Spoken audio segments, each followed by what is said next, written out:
इस झोपड़ी में मोहन रहता था। पेट भरने के लिए उसके पास सिर्फ एक पुराना चाक था। हर सुबह सूरज निकलने से पहले वह उस चाक के सामने बैठ जाता और पूरा दिन मेहनत करके मिट्टी के बर्तन बनाता। फिर शाम ढलते ही वह अपने बनाए हुए बर्तन टोकरी में रखकर बेचने के लिए बाजार निकल पड़ता। बाजार पहुंचते ही मोहन जोर जोर से चिल्लाता, बर्तन ले लो, बर्तन, ठंडे पानी के मटके ले लो।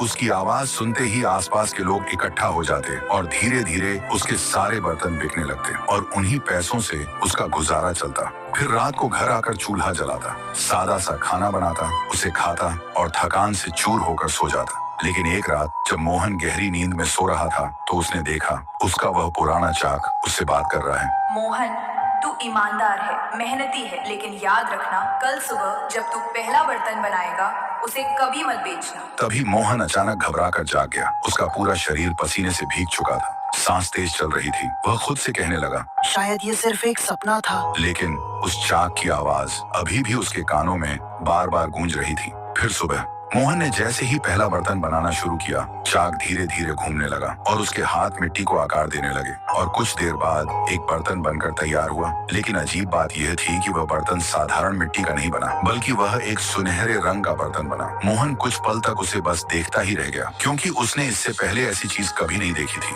फिर उसके मन में एक ख्याल आया, अगर मैं इस अनोखे मटके को शहर के किसी अमीर सेठ को बेच दूं, तो शायद मुझे बहुत सारे सोने के सिक्के मिलेंगे। लेकिन अगले ही पल उसे रात का वह सपना याद आ गया। उसे कभी मत बेचना। मोहन ने गहरी सांस ली और उस मटके को उठाकर एहतियात से अपने पास रख लिया। फिर रात को जब वह बाजार से आकर झोपड़ी में बैठकर उस मटके को देख रहा था, तभी अचानक उस मटके से एक सुनहरे रंग की आत्मा बाहर निकली। यह देखते ही मोहन बुरी तरह डर गया, लेकिन तभी वह आत्मा बोली, डर मत मोहन, मैं इस मटके की आत्मा हूँ। तूने लालच नहीं किया, इसलिए मैं तुझे वरदान देती हूँ। इतना कहकर आत्मा ने अपना हाथ हवा में घुमाया और अगले ही पल मोहन की छोटी सी झोपड़ी एक खूबसूरत पक्के घर में बदल गई। उसके फटे हुए कपड़े नए कपड़ों में बदल गए। तभी वह आत्मा बोली, और जब भी तुझे अनाज की जरूरत होगी, इस जादुई मटके से मांगना, तुझे मिल जाएगा और ये मटका कभी खाली नहीं होगा। लेकिन याद रखना, इस वरदान का उपयोग सिर्फ भलाई के लिए करना। इतना कहकर वह आत्मा गायब हो गई। फिर देखते ही देखते मोहन अमीर बन गया, लेकिन उसने अपना कर्म नहीं छोड़ा।